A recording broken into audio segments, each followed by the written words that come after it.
ಇದ್ದಾರೆ ಅನ್ನೋದು ಗೊತ್ತಾಗ್ತಾ ಇದೆ. ಯಾಕಂದ್ರೆ ಜನರ ಚಪ್ಪಾಳೆ ಮತ್ತು ಕೇಕೆ ಏನಿದೆ ಅದು ಹೇಳ್ತಾ ಇದೆ ಸನ್ಮಾನ್ಯ ಮುಖ್ಯಮಂತ್ರಿಗಳಿಗೆ ಇರುವಂತಹ ಜನಪ್ರಿಯತೆ ಎಷ್ಟರ ಮಟ್ಟಿನದ್ದು ಅಂತ.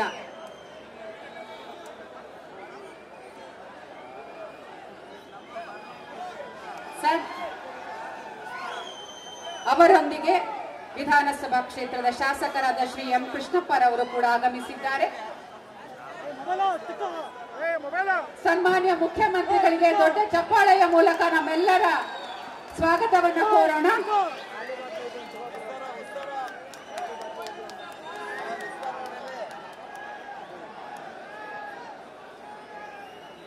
ನಿಜ, ವೇದಿಕೆಯ ಮೇಲೆ ಎಲ್ಲ ಗಣ್ಯರನ್ನ, ಸನ್ಮಾನ್ಯ ಮುಖ್ಯಮಂತ್ರಿಗಳನ್ನ, ನಿಮ್ಮ ನೆಚ್ಚಿನ ಶಾಸಕರನ್ನ ನೋಡ್ತಾ ನಿಮ್ಮೆಲ್ಲರಿಗೂ ಸಂತೋಷ ಆಗ್ತಾ ಇದೆ. ಕಾರ್ಯಕ್ರಮವನ್ನ ಆರಂಭಿಸ್ತಾ ಇದ್ದೇವೆ. ನಾಡಗೀತೆಯ ಮೂಲಕ ಕನ್ನಡಮ್ಮನಿಗೆ ಪ್ರೀತಿ ಮತ್ತು ಭಕ್ತಿಯಿಂದ ಗೌರವ ಸಲ್ಲಿಸೋಣ. ದಯಮಾಡಿ ಎಲ್ಲರೂ ಎದ್ದು ನಿಂತು ನಾಡಗೀತೆಗೆ ಗೌರವವನ್ನ ಸೂಚಿಸಬೇಕು ಅಂತ ಹೇಳಿ ವಿನಂತಿ. ಇದೀಗ ನಾಡಗೀತೆ ಉಷಾ ಕೋಕಿಲ ಮತ್ತು ತಂಡದವರಿಂದ.